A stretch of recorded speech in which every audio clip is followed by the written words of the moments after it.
Hello, and welcome to James and the Frames. I'm your host, James, and here I talk about some of the greatest frames ever filmed, while discussing film-related topics with you guys. This is our 22nd episode, and I'm super excited to talk a little bit about a really, really good movie that impacted me a lot. Haine from 1995. It is directed by Mathieu Kassovitz, if I'm pronouncing his name correctly. And the synopsis is as follows. When a young Arab is arrested and beaten unconscious by police, a riot erupts in the notoriously violent suburbs outside of Paris.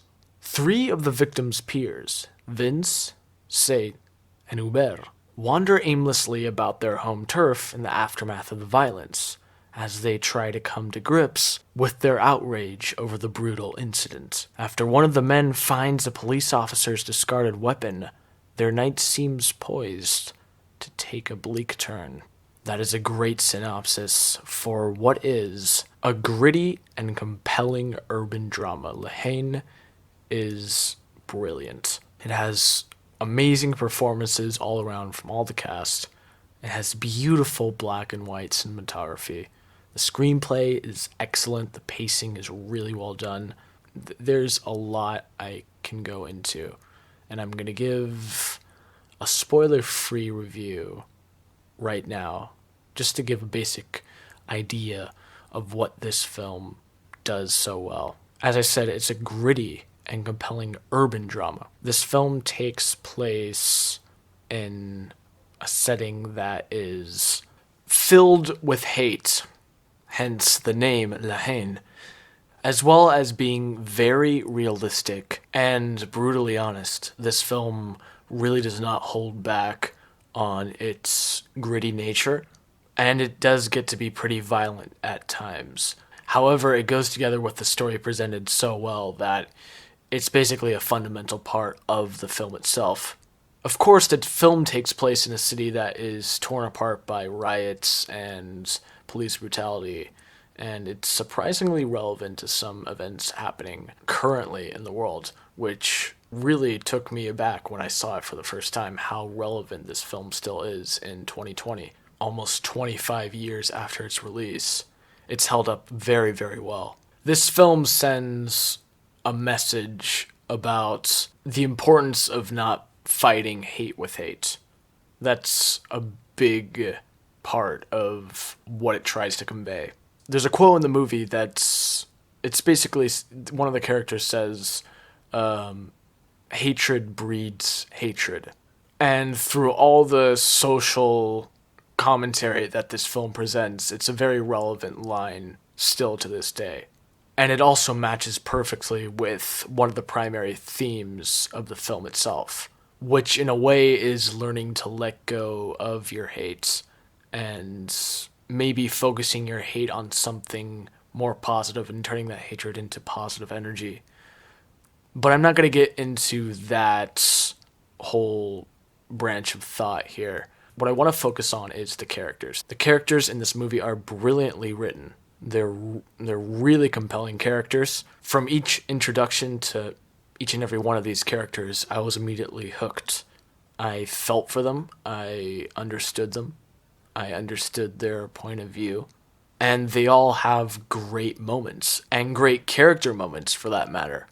And as the film progresses, these characters, these young men get closer and closer to one another throughout the runtime of the film. And each one of them begins to understand the other's point of view and tries to look at the world through their eyes. So there's a lot of character growth in this movie that is really well written.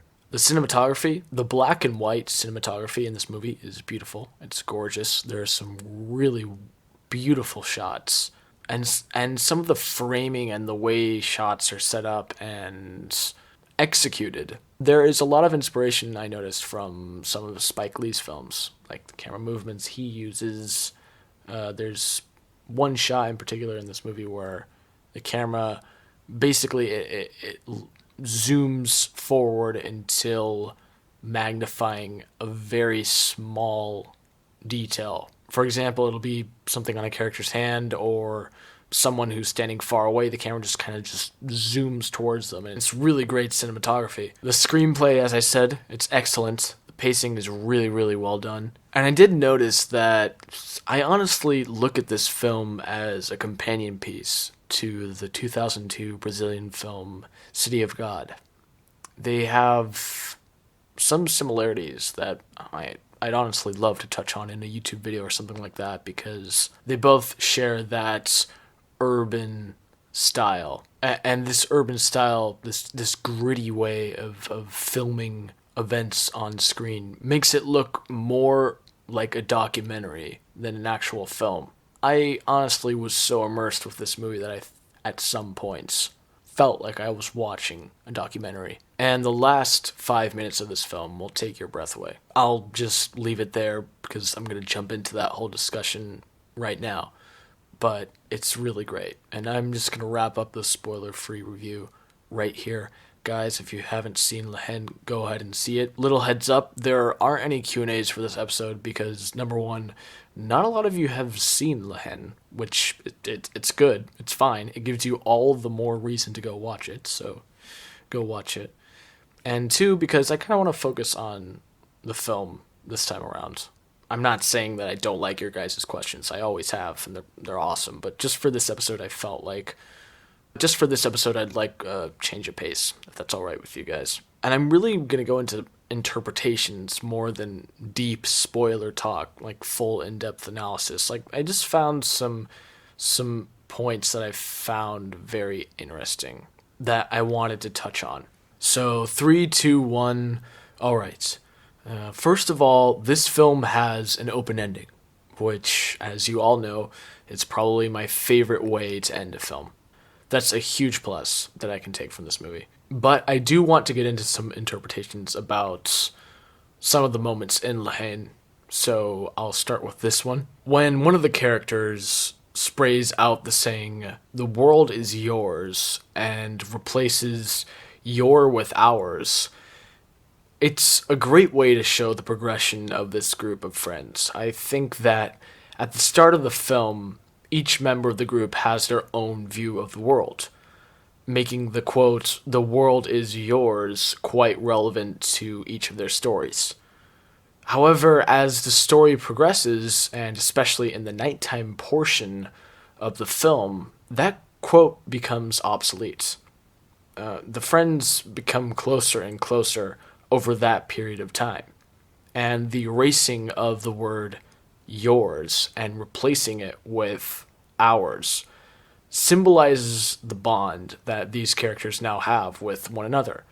And I found that to be very subtle, yet very compelling. And that's a moment that I really liked. Another thing I found fascinating is how the quote, "so far, so good," directly matches to how we, as an audience, and maybe even the characters in the movie, feel during the last 40 minutes or so. These characters keep bonding over some really enlightening and important character moments that are almost dreamlike in a way. Comparing it with the violence on the streets of their hometown, the beautiful city of Paris is the perfect setting for those moments to occur, rather on those violent, rampaging streets.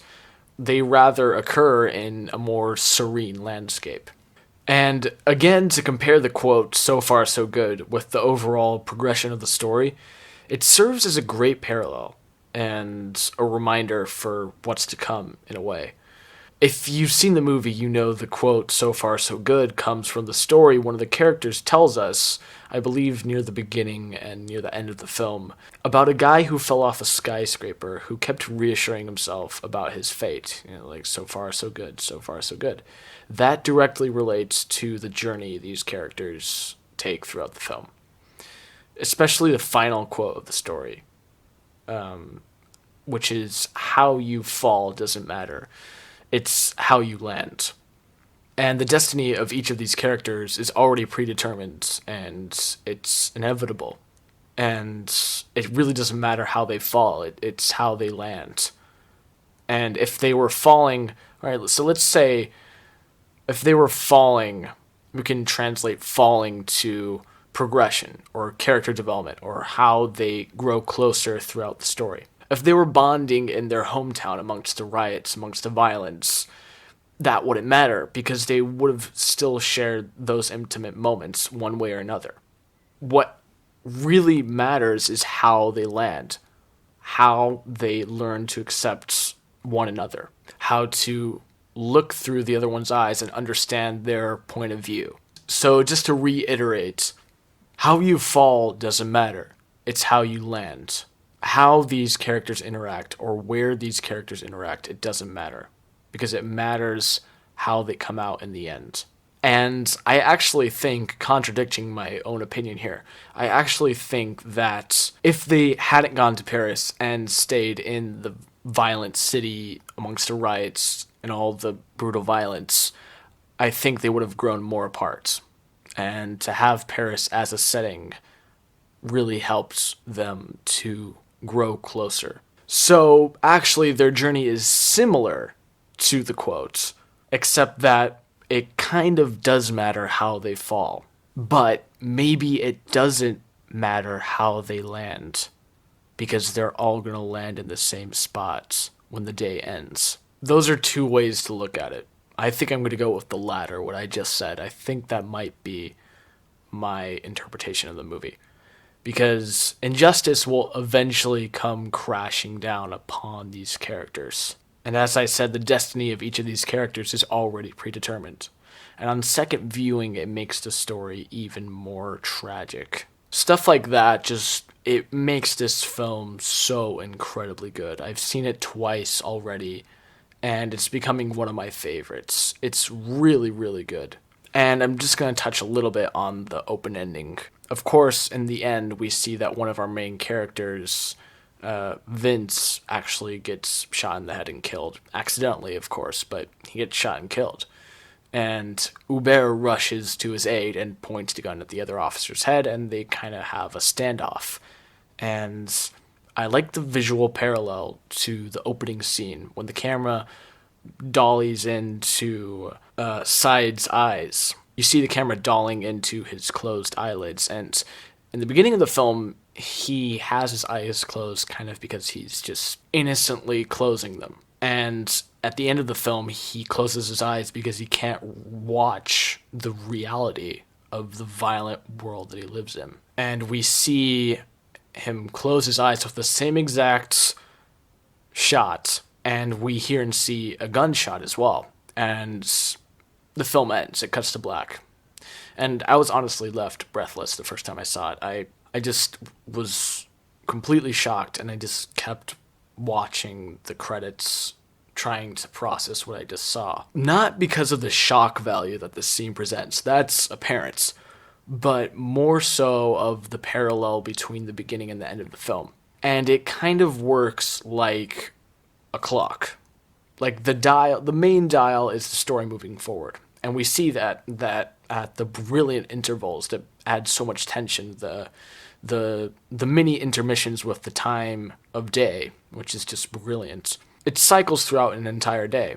And I feel like if you watched the film from end to beginning, it would rhyme in the same way if you watched it from beginning to end. And I really like that visual parallel. And of course, it's an open ending. It leaves the viewer up for interpretation. Who shot who died. It's great. I love endings like that because it really, it's just, first of all, it's a sign of respect from the filmmaker. Because the filmmaker is handing his story off to the audience, for the audience to interpret what happens after those events or what happens after the credits. And I feel like it makes an audience member or a viewer valued, like he or she is valued, and that the filmmaker trusts that person enough to finish the story with their own imagination. And I really like open endings for that reason. And Haine has a fantastic ending. And as I said, the last 5 minutes of this movie, it could even be its own short film, really. We see the characters who are now completely changed from the beginning of the movie, except for one.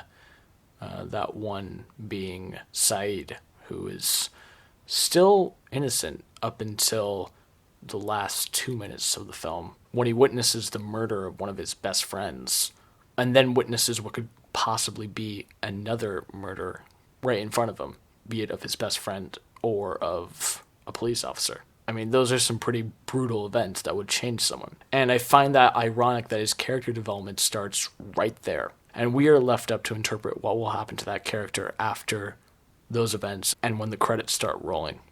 Guys, I could honestly go on and on about this film. And it's just such a compelling story and still relevant to this day.